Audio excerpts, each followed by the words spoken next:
Y a continuación tenemos la presentación que lleva por título The Phoenix Journey, un proceso de aprendizaje para la coproducción de políticas ambientales y de inclusión social. Entre otros aspectos, nos presentarán un recurso pedagógico enmarcado en el proyecto MedTown, un proyecto que se encuentra bajo el paraguas del programa ENI-CBC-MED de la Unión Europea para la cooperación de 14 territorios costeros del Mediterráneo, que busca, ante todo, un desarrollo sostenible y mayor participación, innovación e inclusión en este área.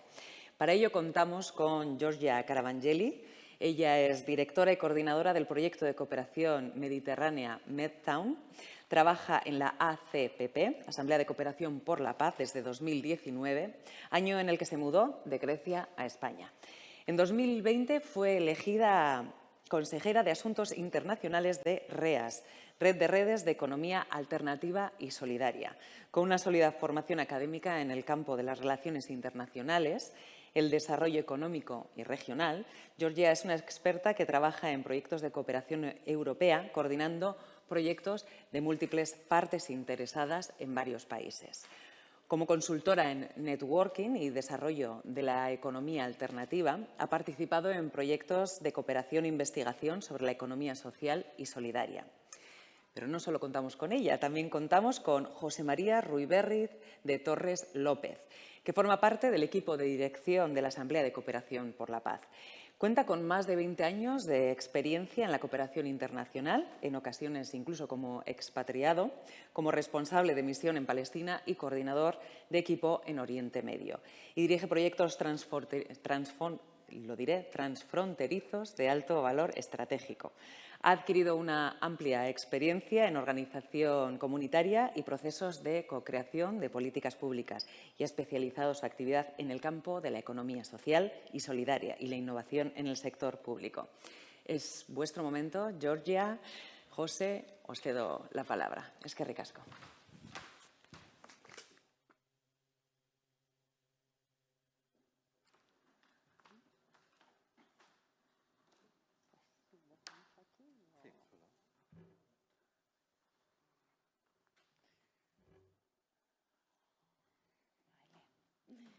Pues buenas tardes a todas y todos y muchas gracias por invitarnos en este evento tan interesante.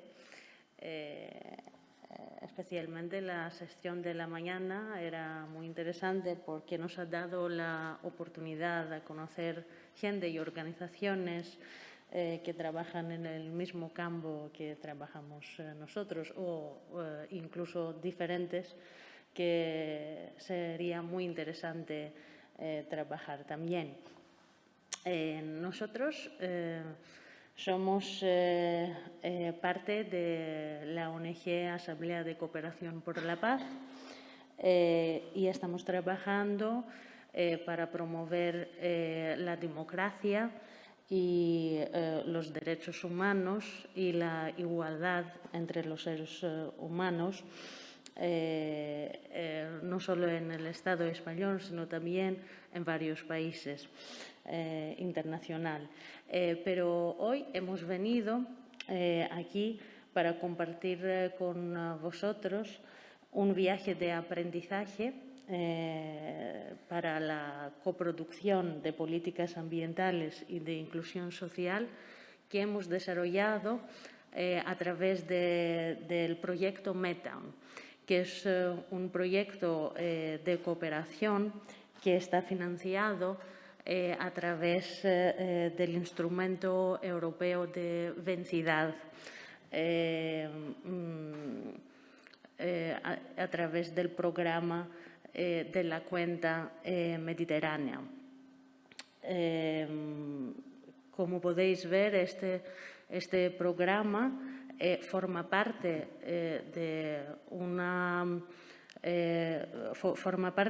de un programa europeo Interreg que promueve la cooperación territorial entre los Estados miembros de la Unión Europea y tienen como objetivo promover la cohesión entre los Estados miembros y, sobre todo, contribuir para promover el pilar europeo de los derechos sociales.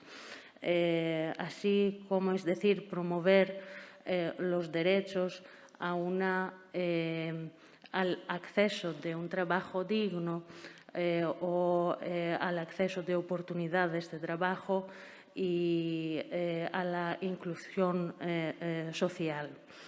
Este programa, como veis, cuenta con un presupuesto de 209 millones y desde este momento está financiado casi 70 proyectos de cooperación entre las dos partes del Mediterráneo, del sur y del norte, que significa que en este programa lo interesante es que participan también países que no están miembros estados de Unión Europea. Aquí podéis ver un poco más las prioridades y las temáticas de proyectos de cooperación que están financiados por este programa, que de momento tiene 4 ejes. Uno está enfocado en el emprendimiento, el otro en la innovación y investigación, un eje en la inclusión social, donde forma parte nuestro proyecto de Meta, y uno en el medio ambiente. Pero hay proyectos que cubren, son transversales, que cubren temáticas entre uno o dos ejes del programa. Nuestro proyecto es un proyecto que se implementa entre 9 organizaciones desde 6 países del Mediterráneo, y esos países son Portugal, España, Túnez, Jordania, Palestina y Grecia. Y además contamos con el apoyo de 9 autoridades públicas, otras son ministerios, otras locales, pero en cada caso son autoridades públicas estratégicas que promueven la economía social y solidaria y la innovación social. Aquí podéis ver la lista de las entidades beneficiarias del proyecto.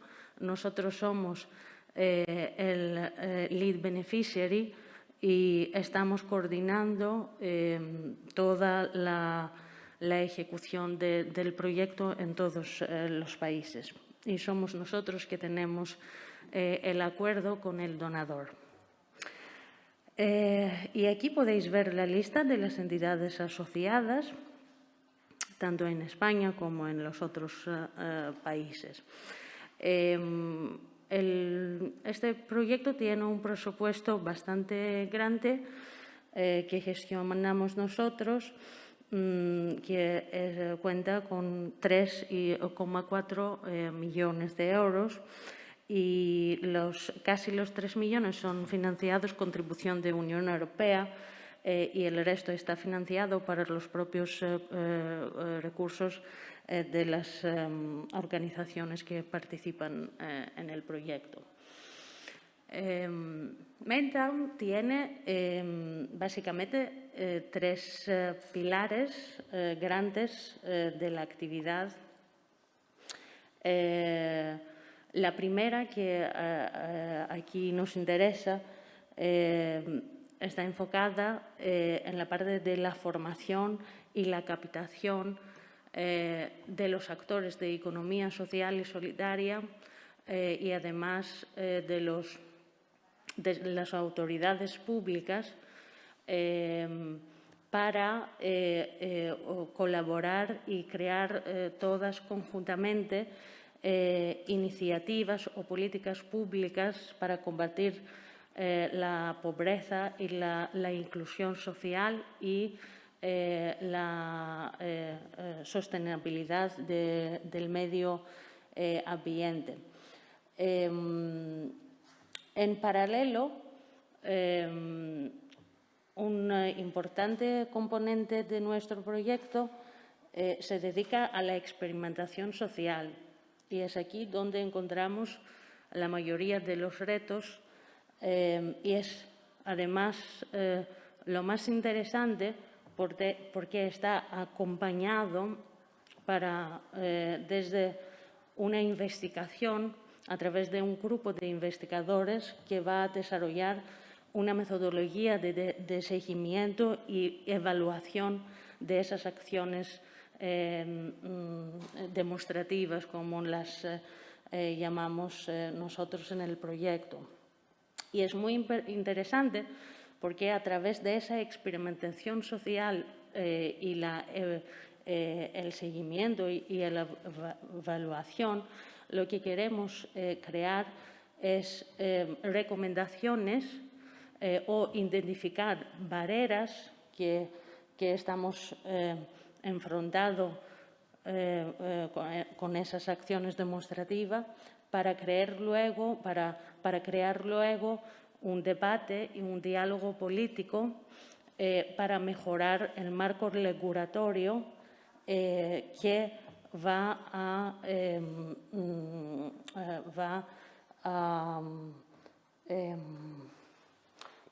permitir, gracias, que va a permitir la experimentación en esas actividades o iniciativas de coproducción que nosotros queremos promover. Así, un objetivo principal es producir herramientas para una transición justa en la región del Mediterráneo y, además, crear alianzas con otras organizaciones o proyectos que están trabajando en el mismo terreno y sector. Desde el proyecto, varios grupos y varias personas pueden beneficiarse, no solo las autoridades públicas e investigadores o los actores de economía social y solidaria, pero también toda la parte de ciudadanía o de las comunidades locales que quieren tener un papel más participativo en el diseño de las políticas públicas sociales que están dirigidos para ellos. Aquí podéis ver algunos resultados que estamos esperando generar y lo digo porque todavía estamos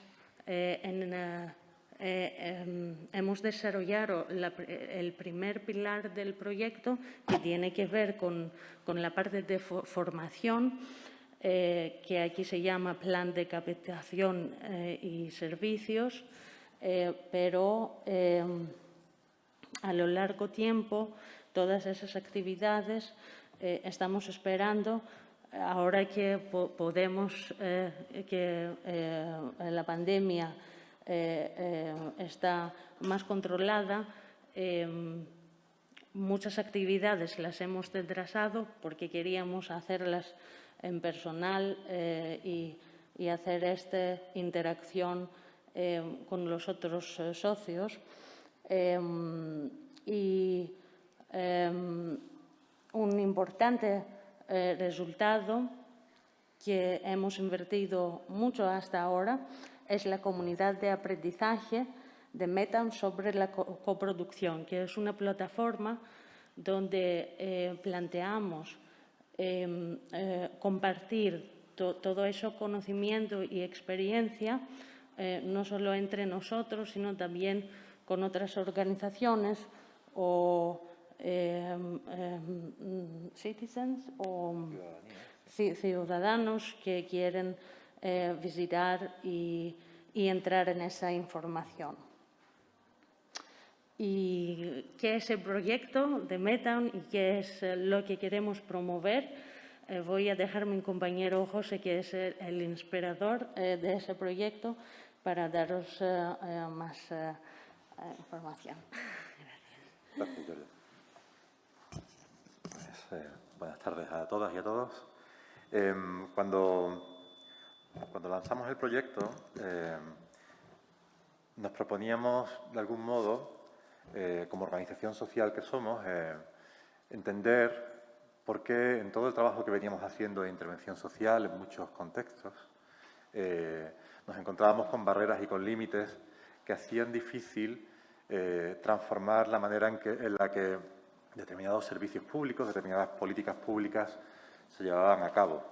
Llegamos a una conclusión que era que las opciones que tiene una entidad de la sociedad civil para corresponsabilizarse en la gestión, en el diseño de políticas públicas, políticas sociales que afectan a la ciudadanía de manera muy directa, están muy mediatizadas por una serie de digamos, tradiciones de la Administración que tienen un reflejo en la legalidad, por la que la Administración o bien centraliza la gestión de las políticas sociales y deja un margen muy limitado a la participación ciudadana en su configuración, en una lógica, la de la participación ciudadana, probablemente incapaz de atender las expectativas de la ciudadanía hoy en día, de participar de manera más activa en lo que le atañe. Y otro modelo que venía abriéndose camino y que se sigue abriendo camino con mucha fuerza, que tiene que ver con la de externalizar al mercado la gestión de determinadas políticas y servicios públicos, ¿no? Esos dos modelos perpetúan una realidad extremadamente vertical en la que a la ciudadanía, al ciudadano, se le trata en su individualidad y se le convierte en un mero cliente de un servicio, ¿no? Sin tomar en consideración el conjunto de habilidades, capacidades, experiencias que puede esa persona, integrada en un marco de participación más amplio, aportar al diseño del servicio. En última instancia, analizando la realidad muy fracturada y muy diversa del ámbito mediterráneo del proyecto, tomamos conciencia de que nos encontrábamos en contextos que tenían cierta similitud de administraciones públicas debilitadas, que han perdido un gran capital de legitimidad y que además en el ámbito local cuentan con limitadas competencias y a menudo exiguos recursos para llevar a cabo políticas de calidad. Y nos planteamos, mirando en un contexto más amplio, si no existían otros modelos posibles, ¿no? Modelos que pudieran estar basados no en esta lógica vertical, sino en una lógica más horizontal que permitiera generar un efecto multiplicador, un impacto mucho mayor de la actividad pública al incorporar precisamente los saberes de la ciudadanía. Y vimos que en otros contextos del norte de Europa, Canadá, en otros contextos desarrollados del norte global, se abría camino el concepto de la coproducción de políticas sociales. La coproducción es ni más ni menos eso, es generar un marco adecuado por el cual la ciudadanía pueda participar en todas las fases de la vida de la implementación de una política pública, ¿no?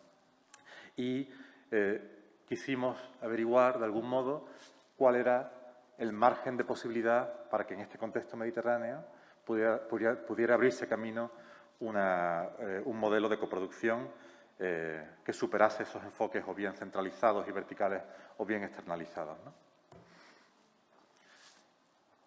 En ese sentido, teníamos claro una cosa. Por nuestra propia experimentación como organización social en muchos contextos locales de nuestro país, pero también en asociación con muchas entidades en países del sur, la ciudadanía organizada a menudo genera experiencias profundamente transformadoras que tienen muy poquita interacción con lo público. Esta mañana participamos en un muy rico seminario en el que distintas organizaciones locales y de otros ámbitos han compartido sus experiencias en iniciativas como huertos sociales o monedas complementarias o muchísimas fórmulas de autoorganización que aportan soluciones innovadoras, soluciones que permiten apuntar en direcciones en las que cambios sociales profundos, cambios en la manera de organizar la producción, la participación, se están dando, ¿no? Y nos planteamos hasta qué punto este modelo de coproducción podía hacer florecer una nueva etapa en la que la acción de la administración pública se caracterice precisamente por su capacidad para innovar y transitar de una política social a menudo apenas capaz de gestionar las desigualdades actuales y sus efectos, ¿no? Sobre los derechos de las personas, en políticas inductoras de cambios profundos en la sociedad en una clave de avance de la democracia, los derechos humanos y los derechos ambientales, al fin y al cabo, ¿no? Ha sido enormemente ilustrativo escuchar a David Boyd en esta intervención anterior, pues porque cuando hablamos de políticas sociales, políticas que a menudo se traducen en programas de carácter municipal o territorial, es evidente que estamos hablando de intervenciones dirigidas a colectivos vulnerabilizados, barrios empobrecidos, y en estos espacios hay una clara coincidencia de realidades. Son los territorios, los barrios a menudo periféricos de las grandes ciudades, sea en Túnez, sea en Jordania o en el sur de España, a menudo es en esos contextos donde hay un mayor deterioro también del entorno ambiental y una mayor insalubridad en todos los sentidos, ¿no? De manera que cuando hemos reflexionado sobre de qué manera incorporar una agenda de derechos humanos y de derechos ambientales al trabajo de coproducción, nos centrábamos particularmente en los aspectos procesuales, los aspectos que tienen que ver con mejorar la participación ciudadana, ¿no? Todo esto suena razonablemente abstracto, pero tiene una traducción práctica. Como actores de la sociedad civil, como ONG, nuestra fortaleza está en la experimentación, en el desarrollo de pilotos, de experiencias con ese carácter innovador. En la alianza que hemos construido con estas 9 organizaciones e instituciones en el Mediterráneo, nos hemos propuesto lanzar 6 proyectos demostrativos, 6 acciones demostrativas que representan o queremos que lleguen a representar casos de buenas prácticas en la coproducción de políticas sociales. Como veréis, cuando hablamos de políticas sociales lo hacemos en un sentido muy amplio y no me voy a parar en los detalles de cada una de las 6 acciones demostrativas que estamos implementando, pero destacaré algunas. En Palestina, nuestras 2 entidades socias en el proyecto se han propuesto abordar la mejora profunda de la gestión de los residuos sólidos urbanos, que son políticas deficitarias en todos los contextos prácticamente, pero en un contexto como el palestino, bajo la ocupación militar israelí, que impone límites y una zonificación que hace imposible el desarrollo de infraestructuras amplias para la gestión, entre otras cosas, de los recursos o de los desechos urbanos. La única fórmula que encuentran los municipios es la de quemar en vertederos incontrolados en el entorno inmediato de las zonas habitadas la basura en una combustión permanente, con el impacto extraordinario que esto tiene para la salud pública y para las condiciones de vida de las personas, ¿no?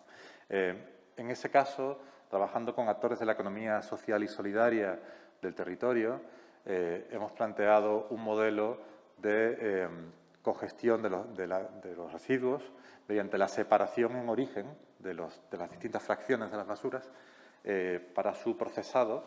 Y en esa separación en origen vamos a operar con un sistema de micropagos a las familias, establecimientos que procedan a separar los residuos, porque vamos a trabajar conjuntamente con la administración local y con las distintas cooperativas presentes en el municipio para el procesado y posterior venta de esos residuos, ¿no?, transformados. Eso permitirá generar una fuente de ingresos de lo que antes era un mero desecho que se quemaba, y eso alimentará este circuito de economía circular.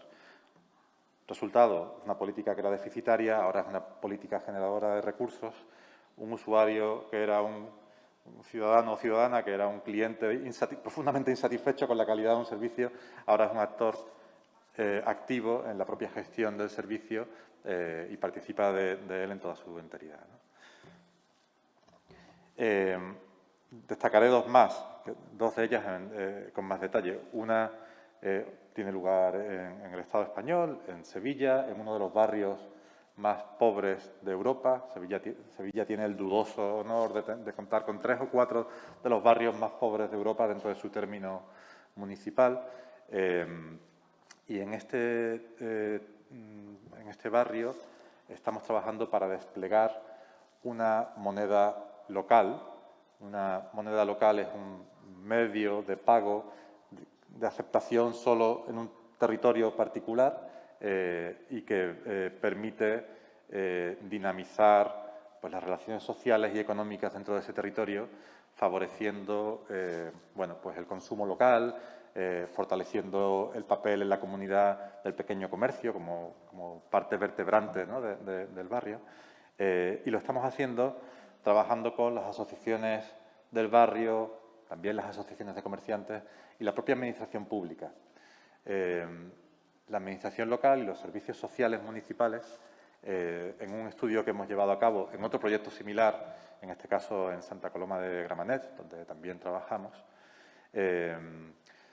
sus ayudas, en la pequeña auditoría que llevamos a cabo del gasto público, observamos que se canalizaban de tal manera que el gasto jamás, o en un 90% de los casos, no se materializaba dentro del tejido económico local, sino que ese gasto, que era procedente de una ayuda social, terminaba por ser bueno, pues ejecutado por la persona usuaria de los servicios sociales en una gran superficie, en una cadena de supermercados, dejando pues cero impacto de recuperación de la economía en el territorio municipal. La adopción de un medio de pago local de estas características lo que permite es que con la colaboración de los distintos agentes que promueven su uso, todo ese gasto público se relocalice en la economía local y, lo que es más importante, recircule de tal manera que un euro de ayuda social pueda convertirse, según los estudios que hemos llevado a cabo en esta otra iniciativa, en de 11 a 15 euros de transacciones, en valor de transacciones dentro de ese territorio acotado, ¿no? Esa fórmula, bueno, pues es una fórmula de innovación social alumbrada por la colaboración entre la Administración pública y los actores de la economía social y solidaria en el territorio, ¿no? Y la propia ciudadanía que abraza esa iniciativa. El otro ejemplo que quiero presentar con un poquito más de detalle, y para eso tengo un pequeño vídeo en portugués, pero que estamos en Iberia, deberíamos ser capaces de entendernos, tiene que ver con de manera quizás mucho más evidentemente conectada con la temática de este seminario, tiene que ver con la creación de un bosque comestible en un barrio muy vulnerabilizado, empobrecido de Lisboa, de la capital de Portugal. Es un barrio, Campolide, en el que bueno, pues un grupo de asociaciones de la mano del ayuntamiento del distrito, de la figura no es exactamente equivalente a la que hay aquí, pues están trabajando para transformar lo que era una zona, un no lugar, una parcela abandonada muy cercana a una barriada muy modesta, una parcela que además los servicios municipales eran incapaces de mantener en buen estado con los recursos de los que disponían, pues para transformarla en un espacio de convivencia, de juego, de aprendizaje, de cultivo de una diversidad de productos bueno, que sirven además para mejorar la dieta de vecinos y vecinas, como también una actividad bueno, pues, si no económica, por lo menos de participación, de inclusión, bueno, pues, que hace, por ejemplo, que personas muy mayores que ya no tienen la capacidad de salir de sus apartamentos fácilmente, pues incluso participen transformando la fruta recolectada en mermeladas o en pasteles o lo que sea, ¿no? Y, bueno, esta iniciativa es particularmente querida por el proyecto, pues porque está generando una atención extraordinaria y probablemente sea el caso más exitoso que podamos presentar hasta el momento de abordaje de una problemática que es social y ambiental y que, bueno, mediante un modelo de coproducción como el que se ha generado allí, permite transformar en profundidad la relación de estas personas con su entorno más inmediato, ¿no?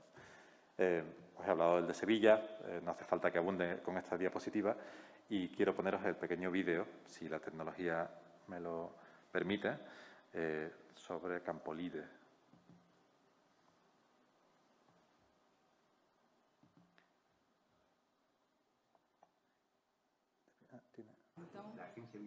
Elas foram recolhidas uma a uma, amontoadas, e o caminhão... Maioritariamente é reconhecer o terreno, é perceber o que é que se faz aqui, para eventualmente depois também termos atividades culturais aqui e vivermos mais um espaço.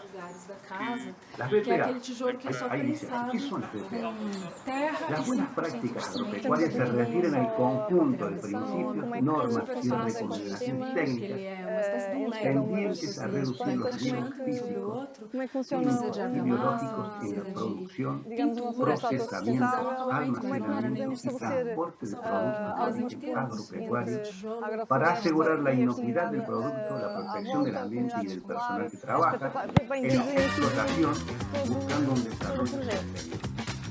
Esto que estoy explicando es muy para la provincia. Nada que ver con el del vídeo. se están mezclando dos audios, ¿verdad? Y puede ser que sea la fuente aquí, ¿verdad? Que haya alguna cosa...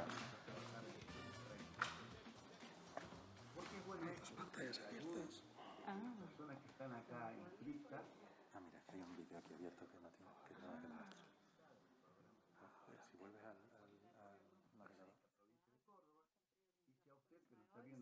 E as outras são garrafas de vinho, garrafas... Nós vamos juntar-vos por grupos, mas a ideia é vocês trocarem opiniões. E hoje é pouquinho tempo, mas é só para abrir assim um apetite das coisas que vamos fazer aqui.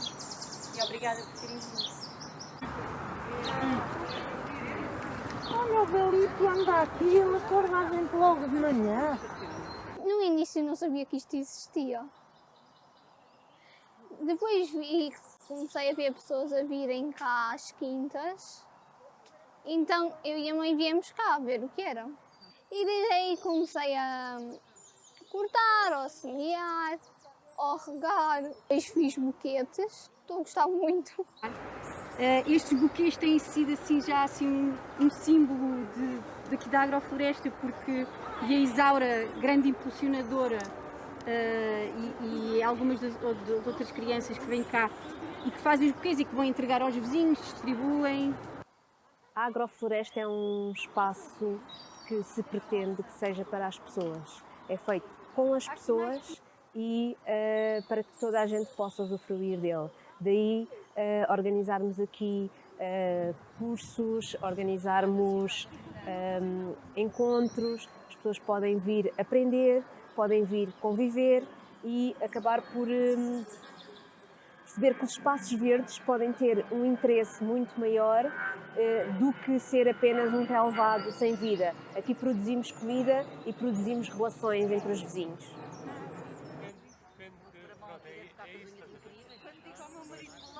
Maioritariamente é reconhecer o terreno, é perceber o que é que se faz aqui, para eventualmente depois também termos atividades com os coteiros aqui e vivermos mais um pouco o espaço que a Junta tem para oferecer.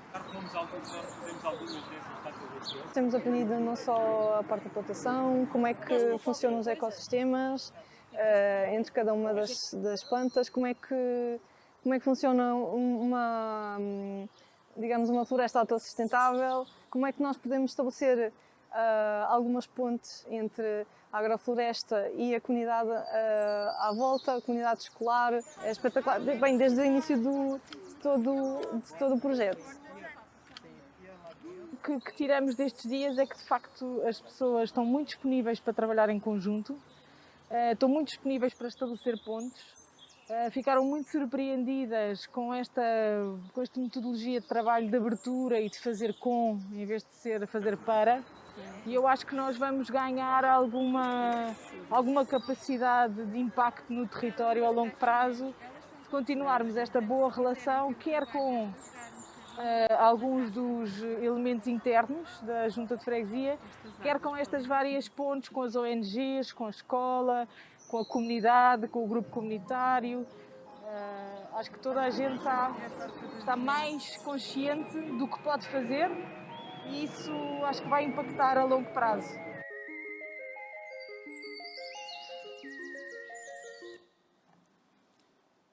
Bueno, creo que se entendía razonablemente bien, ¿no? De la propia imagen se puede deducir la naturaleza del proyecto, ¿no? Bueno, estas son iniciativas, en el marco del proyecto son 6 iniciativas de carácter innovador. A lo largo, en la presentación de nuevo del relator, hablaba de cientos, miles de iniciativas valiosísimas que pueden representar ejemplos de buenas prácticas que merecen su estudio y merecen el escalado o la replicación de esos modelos a otros contextos, ¿no? Y pueden representar una oportunidad para generar esos cambios que permitan avanzar de una vez por todas hacia esa transición a la sostenibilidad. Pero lo cierto, y vuelvo a la tesis del principio, es que encontramos enormes dificultades para el desarrollo siquiera de estas iniciativas en las que una administración pública está profundamente comprometida con la introducción de cambios, ¿no? Y esos límites son los que precisamente estamos estudiando en el proyecto para tratar de transformarlos o abrir el debate que permita justamente irlos eliminando, ¿no? Los límites están asociados a una multiplicidad de factores. Unos nada desdeñables tienen que ver con la legalidad vigente. Antes apuntaba a lo constreñido que es la posibilidad, o sea, el modelo por el cual una entidad puede relacionarse con la administración pública. Esencialmente hay un abandono de las figuras de colaboración y eso genera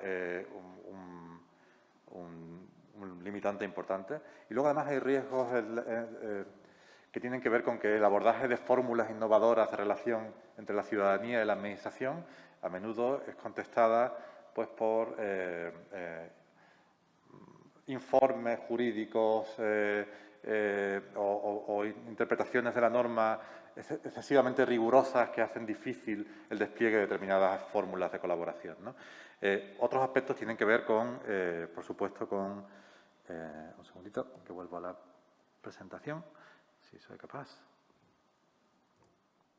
Sí. Tienen que ver con la necesidad de profundizar en los aprendizajes colectivos. Y en ese trabajo es en el que avanzamos en esta primera etapa del proyecto. La economía social y solidaria es una amalgama de actores, organizaciones, cooperativas, pequeñas empresas, asociaciones, ONGs, que se proponen construir otro tipo de relación en el marco de la sociedad, otro tipo de relaciones económicas basadas en la atención a las necesidades humanas por encima de las necesidades del capital y de los mercados, ¿no? Es en ese marco en el que pusimos en marcha una ambiciosa estrategia de formación, cuyos detalles podéis tener a vuestra disposición registrándoos como participantes en la comunidad de aprendizaje del proyecto Medtown. Más adelante veréis los detalles.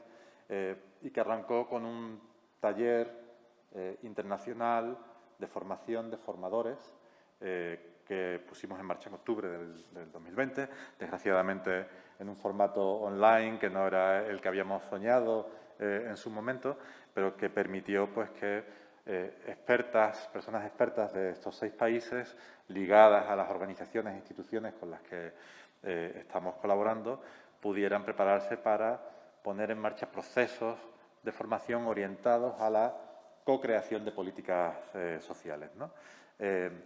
Utilizamos para el diseño del proyecto pues la imaginería de un mito, en este caso fenicio, que es el del ave fénix. El ave fénix como ese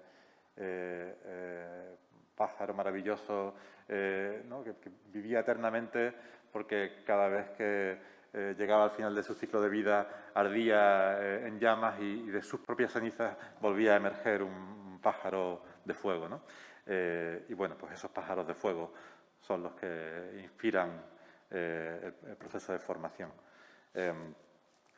Nuestro equipo de formadores y formadoras que forman parte de una red internacional que es Transition Movement, el movimiento de transición, propusieron pues una formación basada en 5 pasos que evocaban un poco el ciclo de vida del ave fénix, ¿no? Observamos las cenizas, era el momento de reflexionar respecto del punto al que habíamos llegado, los límites del planeta, los retos para la sostenibilidad de la vida en el planeta, ¿no? Y las interrelaciones que existen entre todos, entre la actividad humana y el medio natural que nos acoge, ¿no? Ese proceso pues sirvió para introducir conceptos que en la práctica social no están tan arraigados, en la práctica de las organizaciones sociales, digamos, o tan presentes como pueden estarlos en ámbitos institucionales o en ámbitos del ecologismo, que no es el caso de las organizaciones vinculadas, ¿no? La segunda parte del taller estaba centrada fundamentalmente en introducir el concepto de la coproducción. Obviamente, la coproducción es un marco posible en el marco de sociedades democráticas, es un marco al que entendemos que tenemos que avanzar, el de la superación de este modelo de participación clásica, pero la realidad es muy distinta en contextos como el de Jordania, donde no existen instituciones democráticas a fecha de hoy, o Túnez, que es la única república democrática en el contexto del sur mediterráneo, ¿no? Con lo cual, trabajamos conjuntamente para entender en profundidad este concepto y cuál era su recorrido de aplicación en cada uno de los espacios. La sorpresa es que relaciones de colaboración entre administraciones locales y ciudadanía organizada existen en todos estos contextos, a veces bajo figuras ancestrales, otras veces acogidas por marcos regulatorios más o menos avanzados, pero la posibilidad de desplegar estas soluciones que al tiempo contribuyen a avanzar en los valores democráticos estaba ahí, ¿no?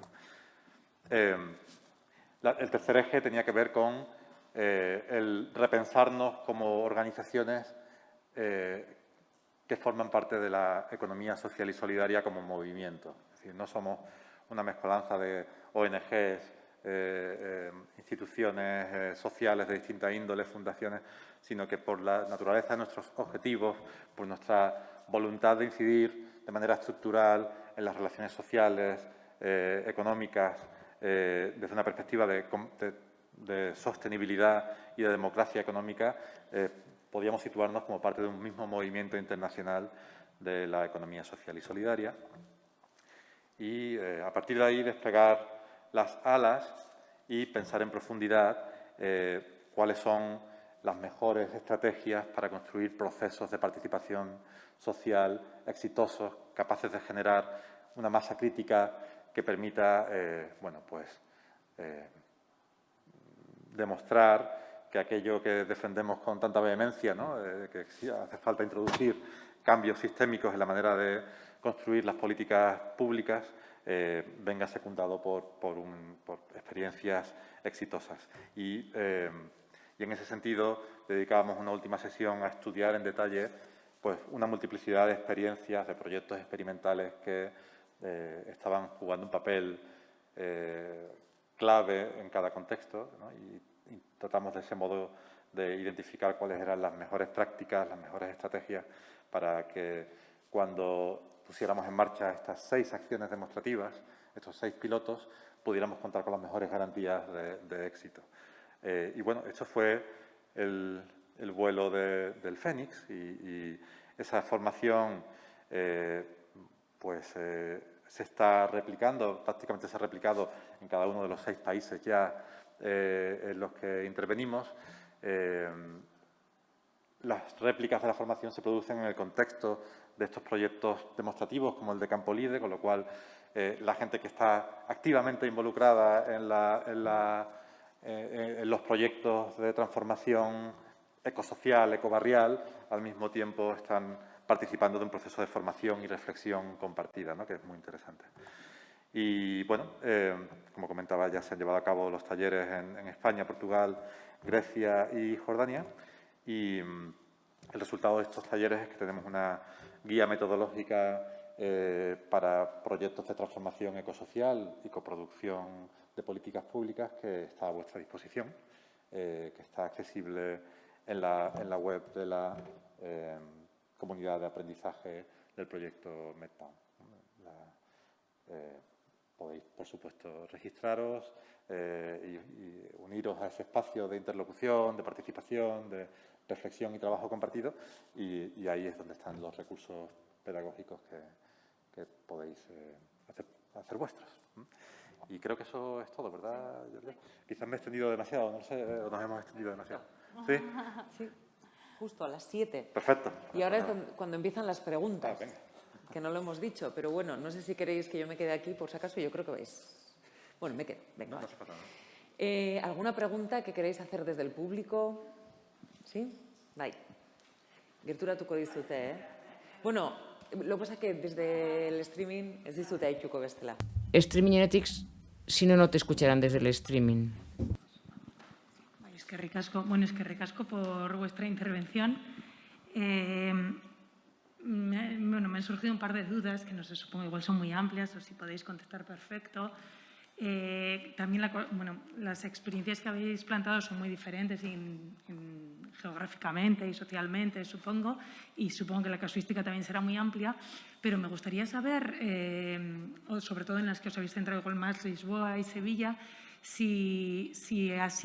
cómo ha sido el proceso de toma de contacto y de decisión de qué proyecto se va a hacer. Quiero decir, ¿eran proyectos que ya existían previamente, o iniciativas o movimientos sociales, o había algún tipo de activismo al respecto? ¿Ha sido más una identificación de necesidades? Esa unión, o cómo ha sido para poner en marcha los proyectos. Y luego, al tratarse de, he entendido más o menos que es una especie de nexo entre las administraciones y esos proyectos que se llevan a cabo. Si habéis encontrado reticencias a la hora de que se puedan institucionalizar movimientos sociales previos, si es que existían o no, porque yo lo traigo a veces aquí a iniciativas que conozco, que siempre existe esa ambivalencia entre la necesidad de institucionalizar algo y lo que puede suponer eso en cuanto a otro tipo de dificultades o retos. Es una pregunta muy amplia, ya lo siento. No, fantástica y muy pertinente. ¿Te parece si respondo? La primera parte es una combinación de azar y decisiones, ¿no? Es decir, desgraciadamente, estos proyectos europeos de una financiación significativa se construyen con las piezas que puedes reunir en plazos cortos sobre la base de relaciones precedentes, ¿no? Y, lo cierto es que el proyecto empezó a construirse sobre la base de la idea de apoyar iniciativas emergentes que conocíamos, impulsadas por distintas entidades, ¿no? Y es el caso de Campolide, donde sabíamos que Campolide venía experimentando con una moneda de carácter local que incentivaba precisamente el reciclaje, y ya era una iniciativa vinculada de algún modo a la administración pública, pero que había tenido una buena acogida dentro de los colectivos barriales. En el caso de Palestina, tiene más que ver con una trayectoria histórica de cooperación al desarrollo en un sentido más clásico, digamos, ¿no? Con contrapartes de muchos años atrás trabajando en temas de desarrollo rural con mucha presencia y mucha legitimidad en los pequeños municipios donde intervenimos, porque son parte del tejido local, ¿no? Y en Sevilla, en particular, Algunas de las personas vinculadas a Asamblea de Cooperación por la Paz teníamos una trayectoria de activismo barrial vinculada a un barrio en particular, no este, uno más del centro de Sevilla, barrio viejo de Sevilla, que es la moneda social del Puma, que no sé si, básicamente las monedas sociales son un universo en sí mismo y es un elemento que hemos incorporado transversalmente al proyecto, pero en Sevilla existe una moneda de carácter barrial que en un barrio afectado por la gentrificación, ¿no? que ha venido sufriendo ese proceso, y los propios colectivos del barrio lanzaron esta moneda que lo que perseguía era reactivar los lazos vecinales, apoyar al pequeño comercio, impulsar proyectos de barrio. Y fue este equipo el que había impulsado un proyecto al margen de las administraciones públicas, ¿no? Que al fin y al cabo también jugaba un papel de denuncia del abandono de un barrio a la merced de los actores económicos, ¿no? El que propuso al ayuntamiento explorar el potencial de uso de esta innovación que habíamos trabajado durante mucho tiempo en contextos de barrios empobrecidos, digamos, ¿no? Y esto no ha sido cosa de un proyecto, llegas y desembarcas, sino que es un barrio en el que distintas organizaciones vinculadas con el proyecto venimos trabajando pues con colectivos feministas y asociaciones de mujeres, en los coles del barrio, en una infinidad de proyectos que nos hacen, además de ser la ONG internacional, ser un actor barrial, ¿no? Reconocido más por el trabajo que hacemos allí. O sea, esas claves de legitimación son clave, ¿no? Porque si no, realmente no hay manera de que se produzcan procesos de apropiación. Y esa tensión entre actores que trabajan... Perdón, que me he alejado. Y esa tensión entre organizaciones, entidades que trabajan al margen de las administraciones públicas, en proyectos a veces que representan, esta mañana conocíamos algunos, ¿no? Verdaderos casos de utopías reales, donde grupos pequeños de personas pues consumen, producen de manera totalmente sostenible, en muchos casos son reticentes a acercarse a las administraciones, y con razón, pues porque las maneras en las que las administraciones se relacionan con estos espacios están muy mediatizadas por muchas razones, ¿no? Entonces, justamente por eso el énfasis del proyecto es el de repensar las maneras de relacionarse, ¿no? Y los límites están en 1000 terrenos. La presión que hacen las oposiciones para situar cualquier proyecto innovador como una práctica rayana en lo ilegal. Los cortoplacismos que impone la política y las elecciones y todos esos factores generan una tensión en la marcha de estos proyectos muy grande. En Campolide teníamos los dedos cruzados porque había elecciones hace una semana en Portugal. Ha habido elecciones locales y no sabíamos si íbamos a mantener el apoyo entusiasta por parte de la nueva administración que surgiera de esas elecciones, ¿no? Todos esos son factores que afectan profundamente. Es que ricasco. ¿Alguna otra pregunta? Tenemos desde YouTube. Dicen así: ¿se utilizó un modelo curricular para estos procesos de capacitación dentro del proyecto? El planteamiento está alejado digamos, por la propia naturaleza de los actores, ¿no? De procesos de formación, digamos, más formales, ¿no? O del ámbito reglado.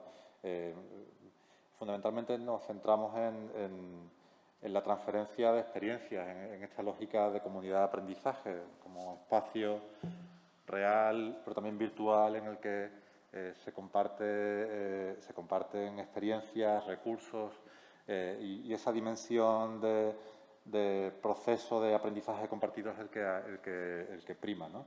Entre otras cosas, pues porque el perfil de las entidades y el perfil de las entidades que forman, que se han encargado de asumir la formación, es el de gente que practica, que está en proyectos de diversa índole, ¿no? Y no tanto en el ámbito académico formal. Sí. Y además, algo muy importante es que nosotros hemos desarrollado una materia de formación que luego cada formador local estaba libre a adaptarla en su propio contexto y terreno y en la base de la acción demostrativa que va a afectar cada país. Para participar en la formación está abierta.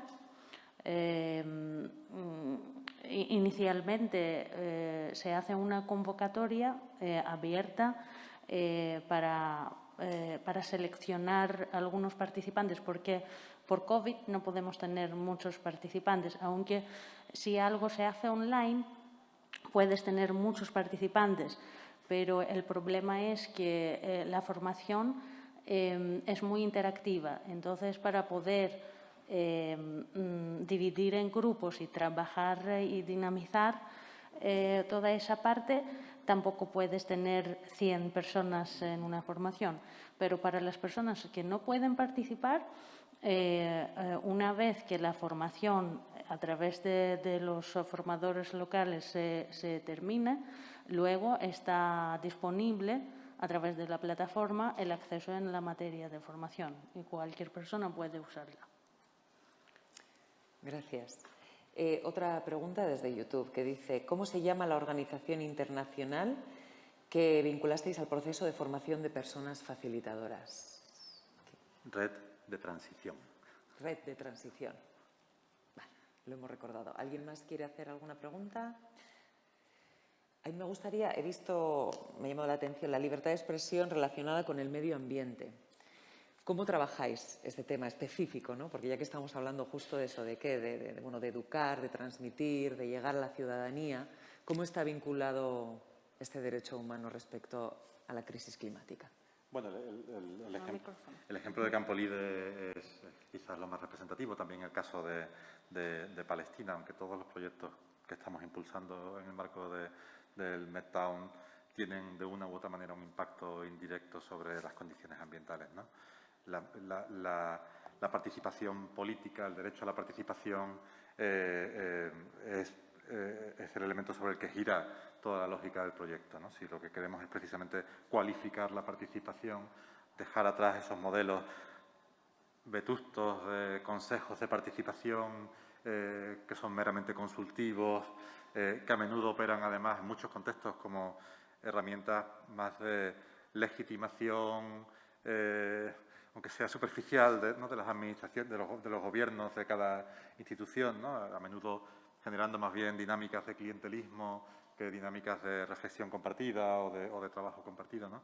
Pues el introducir estos espacios que son al mismo tiempo procesos de convivencia, de formación, de reflexión compartida y de diálogo con la administración, estamos precisamente introduciendo en el ámbito de Campolide, es evidente, en el terreno de la mejora del entorno ambiental, introduciendo un elemento ligado a la potenciación de la libertad de expresión y de participación política, ¿no? Y social.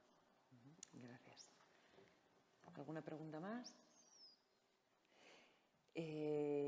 Yo como última, ¿qué tendencias apreciáis? Es decir, ¿estáis, como quien dice, a pie de calle, ¿no? O a pie de huerta, o con muchísimos proyectos y en diferentes países, en 6 culturas diferentes? ¿Qué apreciáis? ¿Qué tendencias? ¿Hacia dónde vamos?